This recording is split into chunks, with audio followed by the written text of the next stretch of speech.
नमस्कार प्रणाम दोस्तों, मैं आप सबका छोटा भाई दीपक जाती स्वागत है फिर से भोजपुरी के स्टार कलाकार में। तो आइए आज हम बात करते हैं दोस्तों पावर स्टार पवन सिंह की पत्नी ज्योति सिंह की। हम बताता नहीं भाई लोगों की वही काराकट से पावर स्टार पवन सिंह भी चुनाव लड़ रहे और बहुत ही बुरी तरह से हार गए।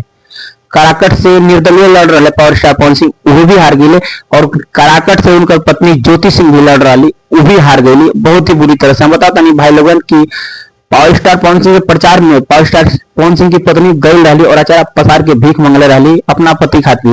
लेकिन गर्व की बात है बताता नहीं भाई लोगन की बेचारी अकेला महिला होके और निर्दलीय होके भी न कोनो पार्टी के समर्थन न कोनो स्टार प्रचारक बेचारी के साथ बहुत ही बड़ा अन्याय हुआ और उनका पति भी जो साथ नहीं दिया तो उनका जीतने का क्या उम्मीद है बताता नहीं भाई लोगन। लेकिन हाँ, वहां का जो नेता है वो जीत के भी हार गया क्योंकि एक नारी सब पे भारी।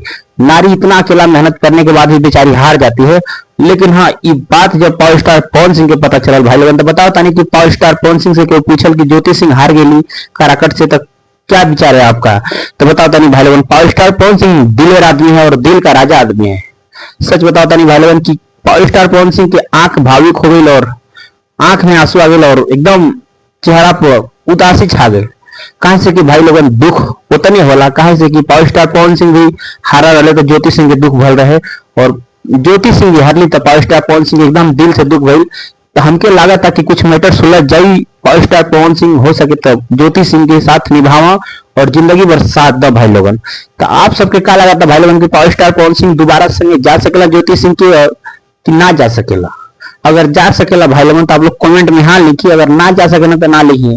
और ये तो बिहार के सत्ता है भाई लोगन बताओ तो नहीं पावर स्टार पवन सिंह के बहुत ही अच्छा पद मिले वाला बा कहां से कि बहुत ही स्टार प्रचारक योगी मोदी और अमित शाह के बाद के बड़ा स्टार प्रचारक रहे बीजेपी बिहार चुनाव में, तो ओकर नाम पावर स्टार पवन सिंह है। बताओ तानी भाई लोगन की बड़े बड़े नेता उनका आप पजरे ना जा सकेले, उनका आप जितना पब्लिसिटी हुआ पावर स्टार पवन सिंह के उतना